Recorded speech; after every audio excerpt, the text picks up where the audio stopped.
Hi guys, thank you for keeping up with Livy, and I am Livy. Thank you for all of my loyal subscribers and welcome all of the newbies. Also, if you are new to this channel and you've never seen me before, or if you've seen me and you have not subscribed, now is the time. It's free. Yes, who does not like free things? It is free. Go ahead, click that subscribe button, and it's a little bell right next to it so you can be notified every single time I upload. Go ahead and press that as well. That's free as well. Let's get into this video. In this video, I'm going to be telling guys some steps and some advice on how to become a travel nurse. I've been travel nursing. In 2 months, it'll be 1 year. Yay! I've been a travel nurse for 1 year, and I do not see myself going back as a regular staff nurse ever again. Okay, tip number 1 is to gain more experience. So if you are RN, I would say 6 months to a year. Almost every RN I know, they said what prepared them most was to work in like med surg or the ICU. 6 months of that, you should be ready to hit the floor anywhere. With that type of experience, nonstop, full time, on those type of units. Me, myself, I'm an LPN, so majority of this video, I'm not about to switch back and forth from RN to LPN. This is mainly for us LPNs. I'm sorry, RNs. You guys have videos everywhere, and I love you guys. But this is for my LPNs. So for LPNs, you want to get 1.5 years to 2 years experience, long-term care. Me, I had 1.5 years. Well, creeping up on 1.5 years experience. Yes, I am a baby nurse. I've been a nurse a little over 2 years now, and I am proud of it. But yes, first thing you want to do is gain that experience. Number 2, you need to find a company. You need to find a company that has standards that you can relate to. You need to find a company that's not going to just treat you like you're just helping them make money. They actually care about you. They care about what you consider in a job, nurse to patient ratio, whatever is most important to you. Me, I'm going to take care of my patients anywhere I go. But for me to be away from my family, pay is a big thing for me, and insurance. Number 2, you need to find a recruiter. This is number 1 for me. So I work for Medical Solutions, and I love my recruiter. Like, he is the best. I love my recruiter.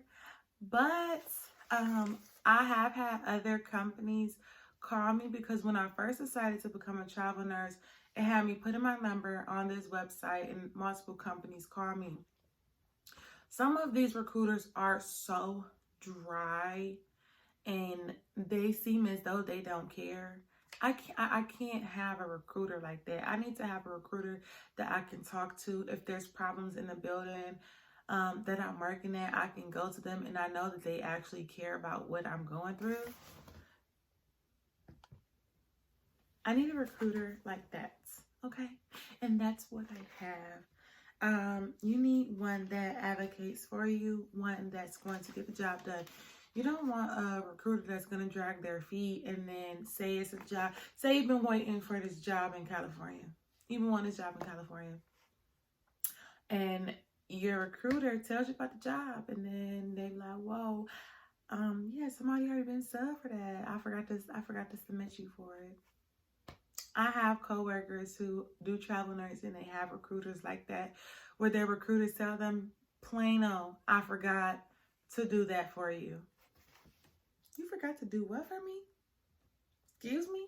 Oh, no. I need a recruiter that's on it. Somebody who's going to sub me for something because they know my personality and they know what I would like. They sub me, and then they call me and tell me they sub me and give me the breakdown of the job. Like, kudos to you. Yes, get that bonus. Number 4, you need to get licensed. Me, I'm originally from Ohio, and Ohio does not share their license with anybody. They are greedy. They don't share their license with anybody. But if you live in a state that offers a compact, you need to contact your board of nursing and you need to activate your compact license.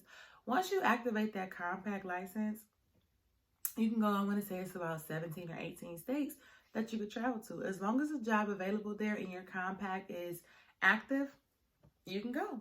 No testing, no applying for further licensing, no additional money. It's yours. But if you're like me and you're from Ohio or a state that does not share their license, what you should do is what I did or something similar. My first assignment was in North Carolina, so before I can get the official job, I applied to North Carolina Board of Nursing. I was there for over 3 months. So what I did was I declared residency in North Carolina, and I switched my driver's license and everything over to North Carolina, and I sent the Board of Nursing a copy of my driver's license, and they activated my compact. It was just literally that easy. Okay. Sorry, guys, I took notes. Okay. Number 5, read your contract carefully before signing. When I get an offer, I always look up cost of living. You can get a job that pays well, but the cost of living is so expensive there that you're not even gonna make more money traveling than you would have before you left home. I choose to find my own housing. My job will find me housing, but I choose my own housing because I like to stay a certain way. And yeah, I just like to find my own housing. Another thing I look up is housing availability. You may find a place the cost of living is, in the range that you want to pay, but it may be limited housing. And then I use the website I use. Sometimes it's a lot of housing, but a lot of them aren't available until after my assignment start. And I like to look up gyms and nail salons close by. Since I've been traveling, I normally do braids or I do wigs. That way I don't have to worry about different people in different cities and states touching my hair. But my nails, I need to make sure I can have a decent nail salon close by or within proximity. So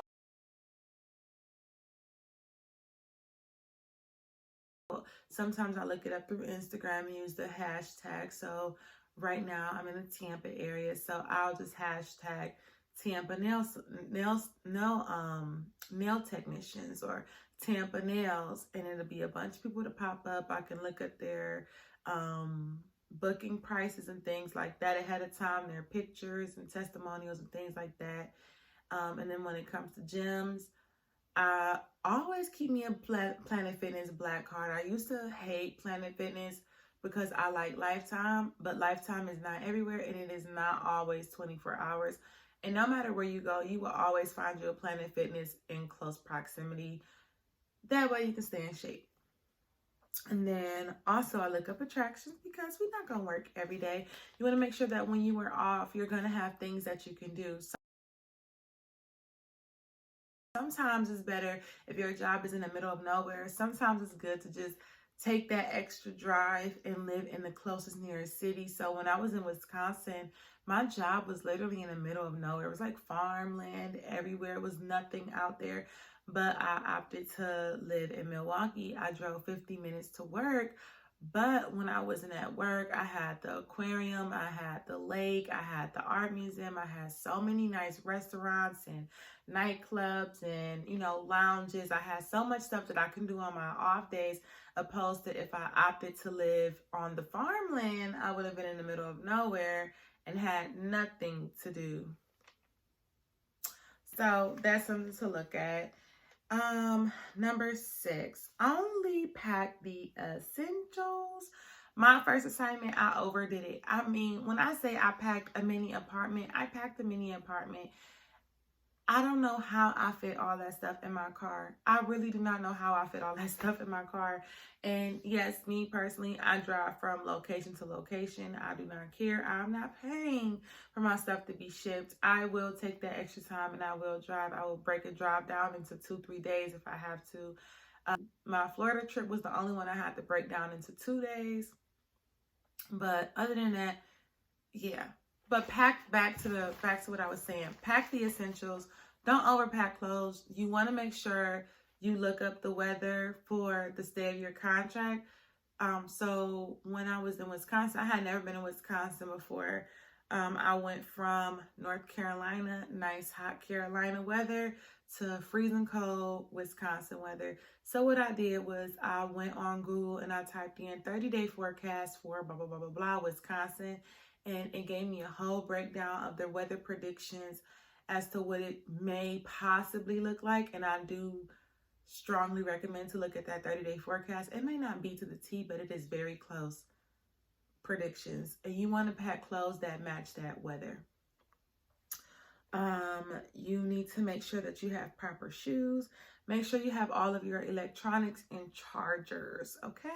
You don't want to have to get somewhere and buy a new iPad charger every time you get somewhere, or buying a new phone charger every time you get somewhere, new laptop charger every time you get somewhere. You want to make sure you have everything that you need, cameras, everything. Make sure you have everything that you need. It's nice to get like a cute carrying case. I have a carrying case that I put my ring light in, and I slip my cameras and other little things in that same pouch. Electronics that I don't use on a day-to-day, I put in that pouch. So you need to make sure that you have your personal information and your licensing. Recently, I switched over and started putting my stuff in Google Docs. That way, I don't have to have my personal information out on paper. But what I do carry around is like my physical and stuff like that. You just never know. I like to keep that stuff on hand. But your nursing license, to prove that you can work there, you need to make sure you always have that on some type of jump drive, or some states don't do paper. So just make sure you can be able to pull it up. Make sure you always have your information on hand. Toiletries, you can buy those anywhere, but there are certain products that, you just can't buy everywhere. So I would say that only bring the ones that you can't buy anywhere. Me, I'm African American, so there are some hair products that when I'm in certain cities and states, I know that they do not cater to my hair type. So I make sure I stock up on like my hair oils and stuff, and I put them in like a little pouch and bring them with me. But some things, if you can get it on Amazon, do not pack it. I mean, like, do not pack stuff that you can just get offhand, or when you get there. I don't even buy full size things anymore. Like, I buy like the smaller things depending on how long my assignment is going to be. I try not to pack that stuff because it just takes up space. Make sure you bring, this one is just for me and girls like me, your makeup kit, boo. We don't never go nowhere without our makeup kit. No, we don't. No, we don't. Make sure you bring a makeup kit. And last but not least, make sure you have fun and explore. On my off days here in Florida, I like to go to the beach with my queen bee. Yes, I do. I just sit and I've been planning videos for you guys. So I just go to the beach with my little notebook and I just jot down topics, and I make sub points. I like to go for ice cream, even though I shouldn't have ice cream. I have an ice cream cone on my off days. I like to go to the gym on my off days, but make sure you have fun and explore. Travel nursing is very good money. I'm not gonna lie, and a lot of us get wrapped up in that overtime rate. Do not work yourself to death. Part of the reason why I became a travel nurse is because before I became a travel nurse, I was working 3 part-time jobs. I was working 3 PRN jobs. And every time you turn around, my butt is at somebody's job, on somebody's clock. And I really wanted to just slow down my pace. I wanted to just make more money than I was without having to work as hard as I was. I don't want to be at work every day. Yes, money is important, but it is not everything. So make sure you do not burn yourself out. Sometimes it is best to get that overtime when it's available, but don't overdo it. Um, but please, please, please explore and have fun and enjoy yourself. Stay safe. Do not pack too heavy, and please read those contracts. If you have any other questions for me, please feel free to leave a comment down below, or you can always follow me on social media right there, and you can always send me a direct message and I will send you a message back. Thank you guys for watching. Don't forget to like, comment, and subscribe, and I'll see you guys on the next one.